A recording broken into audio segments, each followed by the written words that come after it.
क्या आप जानते हैं कि पेंसिल का पिछला हिस्सा काला क्यों होता है? या फिर क्या आपको पता है कि मछली के साथ दूध पीने से क्या होता है?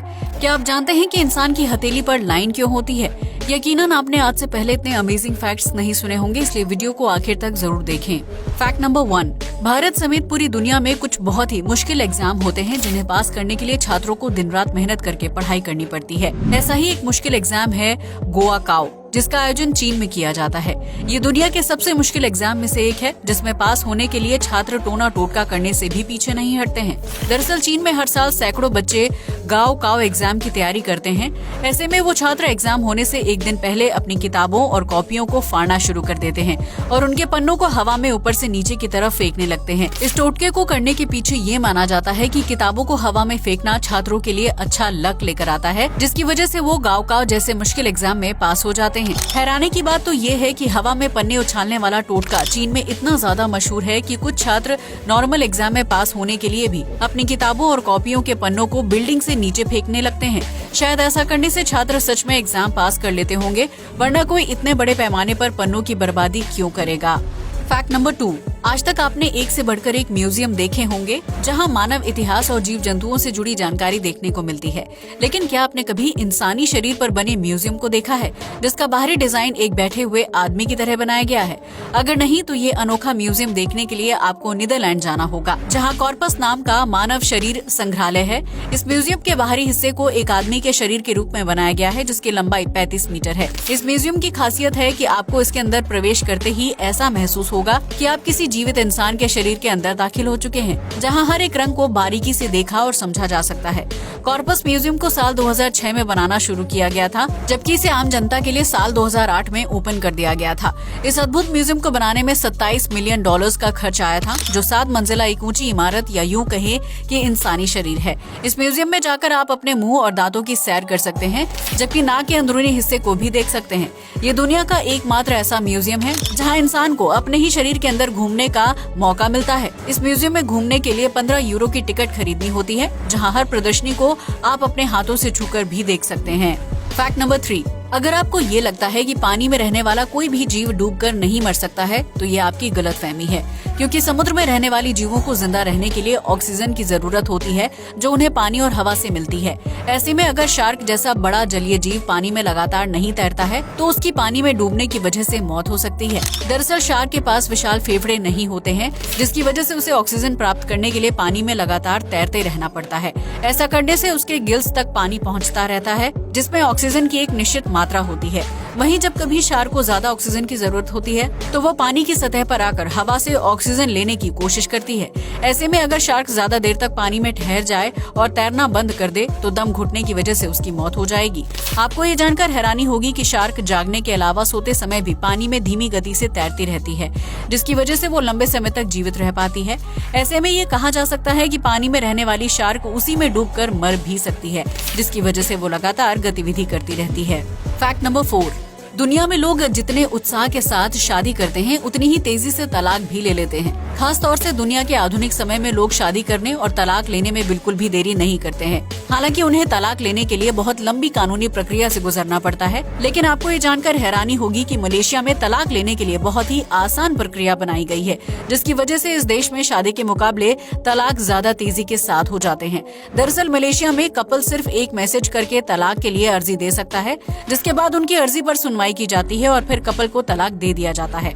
इस देश में कोई भी व्यक्ति अपने पार्टनर से मजाक या गुस्से में मैसेज पर तलाक शब्द का इस्तेमाल नहीं कर सकता है, क्योंकि ऐसा करने पर उन दोनों का रिश्ता बिगड़ जाता है और फिर चुटकियों में तलाक हो जाता है। वहीं दूसरी तरफ अन्य देशों में तलाक के ऊपर चर्चा करने के लिए ही कपल्स कई बार मैसेज में तलाक शब्द का इस्तेमाल करते हैं, जबकि उसके बाद उनका रिश्ता दोबारा से सही हो जाता है। फैक्ट नंबर 5, आप में से बहुत से लोग लॉटरी का गेम खेलते होंगे, जिसमें कुछ खुशनसीब लोगों को लाखों या करोड़ों रुपए का इनाम मिल जाता है। आमतौर पर जब किसी देश में कोई व्यक्ति लॉटरी जीत जाता है, तो उसे सरकार को लॉटरी की रकम में से थोड़े पैसे टैक्स के रूप में देने होते हैं और उसके बाद उसे पूरी रकम दे दी जाती है, या फिर लॉटरी जीतने वाला व्यक्ति पूरे साल में 3 अलग अलग किश्तों में उस कीमत को वसूल कर सकता है। लेकिन कनाडा में अगर कोई व्यक्ति लॉटरी जीत जाता है, तो उसे इतनी आसानी से जीत की रकम नहीं दी जाती है। दरअसल इस देश में जब कोई व्यक्ति लॉटरी जीत जाता है तो उसे ऑफिस बुलाया जाता है और फिर उसे एक मैथ का सवाल हल करना होता है।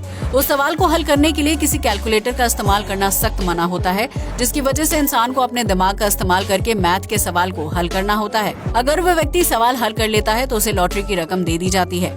वहीं अगर कोई व्यक्ति मैथ के सवाल को हल करने में सफल नहीं हो पाता है तो उसकी लॉटरी टिकट को कैंसिल कर दिया जाता है और उसे कोई पैसा नहीं मिलता है। कनाडा में लॉटरी खेलने वाले लोगों को मैथ का सवाल हल करना अनिवार्य है, जिससे उनके दिमाग की क्षमता का टेस्ट किया जाता है। हालांकि ये सवाल काफी आसान होता है, लेकिन कई बार लोग उसका जवाब देने से चूक जाते हैं और उनके हाथ से जीती हुई लॉटरी की रकम निकल जाती है। ये तो वही बात हो गई, हाथ तो आया लेकिन मुंह नहीं लगा। फैक्ट नंबर 6, अगर आप शहर में रहते हैं तो यकीनन आपको हर दूसरे या तीसरे दिन सिर में दर्द की समस्या रहती होगी। कई बार ये परेशानी इस हद तक बढ़ जाती है कि उससे राहत पाने के लिए लोगों को दवाई खाने की जरूरत पड़ती है, जबकि कुछ मामलों में सिर का दर्द गंभीर समस्या की वजह बन जाता है। लेकिन आपको ये जानकर हैरानी होगी कि दुनिया की कुल आबादी में से लगभग 5% लोग ऐसे हैं जिन्हें आज तक कभी भी सिर दर्द नहीं हुआ है। यानी दुनिया की 5% आबादी को ये पता ही नहीं है कि सिर का दर्द क्या होता है और उसकी वजह से इंसान को कैसा महसूस होता है। इस 5% आबादी में गांव और कस्बों में रहने वाले लोग शामिल हैं, जो हमेशा शांत और प्राकृतिक वातावरण में रहते हैं और ऑक्सीजन के रूप में शुद्ध हवा लेते हैं। ऐसे में ये शुद्ध ऑक्सीजन उनके दिमाग में पहुंचकर उसे स्वस्थ रखने का काम करती है, जबकि इससे दिमाग की कार्य क्षमता भी बढ़ती है। वहीं दूसरी तरफ शहरों में रहने वाले लोगों को दिन भर शोर शराबे और प्रदूषण का सामना करना पड़ता है, जबकि काम के अत्यधिक प्रेशर की वजह से उनके सिर में तेज दर्द होने लगता है। ऐसे में अगर आपको भी सिर का दर्द होता है तो आपको तुरंत किसी शांत जगह पर शिफ्ट हो जाना चाहिए। फैक्ट नंबर 7, आज के आधुनिक दौर में सड़कों पर गाड़ियों की संख्या तेजी से बढ़ती जा रही है, जिसकी वजह से ट्रैफिक जाम एक बहुत ही आम समस्या बन गई है।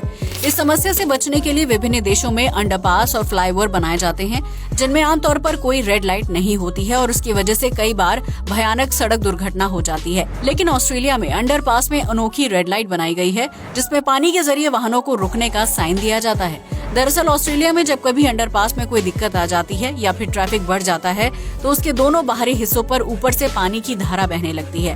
इस पानी के ऊपर रेड कलर से बड़े बड़े शब्दों में स्टॉप लिखा जाता है, जिससे अंडरपास के अंदर जा रही गाड़ियां बाहर ही रुक जाती हैं। अंडरपास के बाहर ये स्टॉप का साइन तब तक बना रहता है जब तक अंदर की समस्या हल नहीं हो जाती है।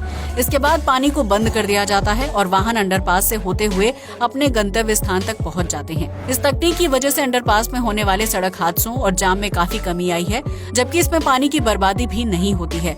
दरअसल अंडरपास के बाहर एक खास तरह का फाउंटेन बनाया जाता है, जिसमें जमीन पर गिरने वाला पानी एक पाइप लाइन के जरिए वापस ऊपर चला जाता है। इस तरह उस पानी को बार बार इस्तेमाल किया जाता है, जिससे पानी की बर्बादी भी नहीं होती है और वाहन चालकों की सुरक्षा बनी रहती है। फैक्ट नंबर 8, आपने अक्सर सुना होगा कि इंसान के हाथ या हथेली पर मौजूद लाइन उसका भविष्य बताती है, जिसकी वजह से कई लोग हाथ पढ़ने वाले पंडित या बाबा के पास जाकर अपना आने वाला कल जानने या उसे सुधारने की कोशिश करते हैं। लेकिन क्या आपने कभी सोचा है कि इंसान की हथेली पर ये लाइन कैसे और क्यों बनी होती है? अगर नहीं तो आज हम इस राज से पर्दा उठा देते हैं।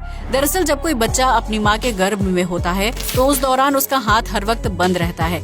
ऐसे में पूरे 9 महीने तक हाथ को बंद रखने की वजह से बच्चे की हथेली पर निशान पड़ जाते हैं, जो इतने गहरे और पक्के हो जाते हैं कि बच्चे के जन्म के बाद वो लाइंस नहीं मिट पाती हैं।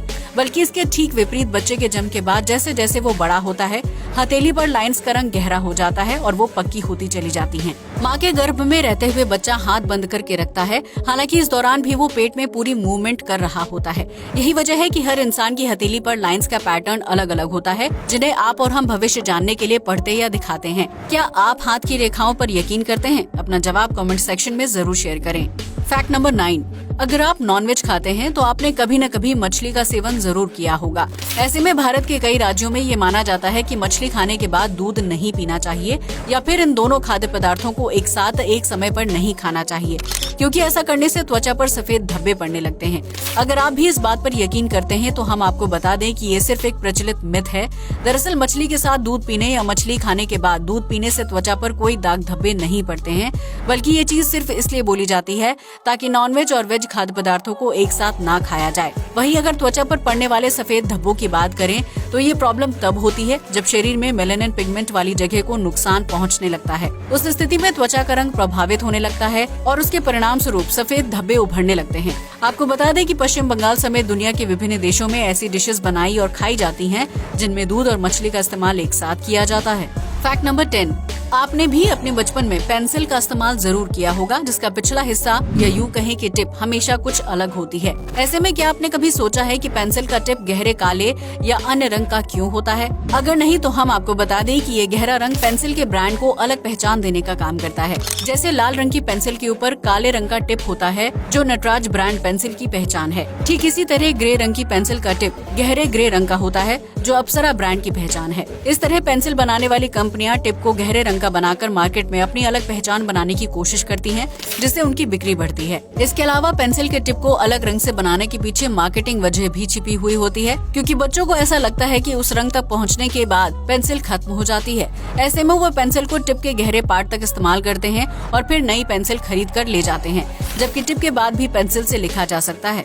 ऐसे में गहरे टिप की वजह से कंपनी की पेंसिल की बिक्री ज्यादा होती है, जिससे उन्हें सालाना एक छोटे से टिप से लाखों रुपए का फायदा कमाने का मौका मिल जाता है। आज के लिए बस इतना ही। जय हिंद दोस्तों।